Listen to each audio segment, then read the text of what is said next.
جلوی صنعت توجیه ولیجون عزیزов با طرز زنده منظور شما بهترین آهنگ و سرود باید شد استقبال بگیرید.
هموطنان عزیز، مخلصان استاد سدایان شادروان کرامتullohi قربانov، همه شما را در این تالار خوش آمدید میگم و مینداری خود را از استاد حسن کمال زیاد خوشحال میندار هستم که این با افتخار استاد حسن کمال یک حرف بزنیم که مسئول است.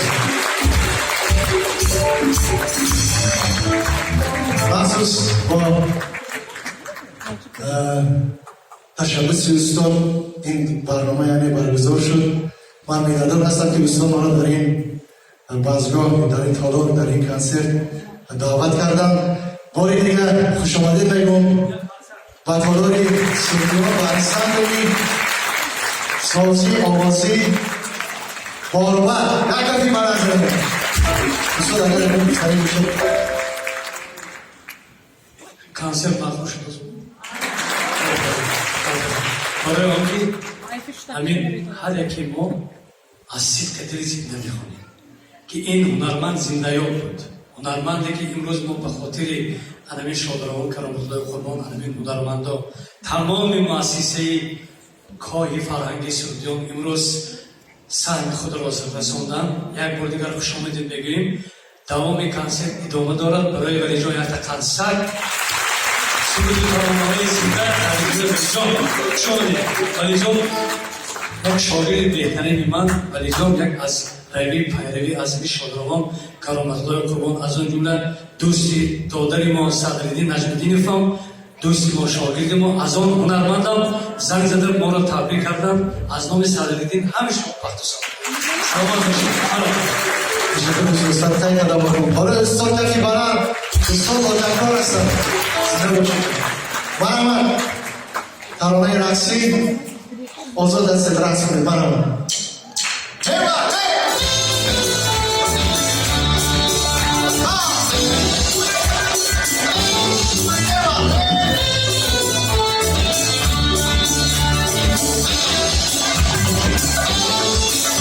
چشماتی میکنی گل مرا مجنون شیدایی کنی گل چشماتی میکنی گل مرا مجنون شیدایی کنی گل ولی عزیزی من وای خیالم که میسوزم تماشا میکنی گل ولی عزیزی من وای خیالم که میسوزم تماشا میکنی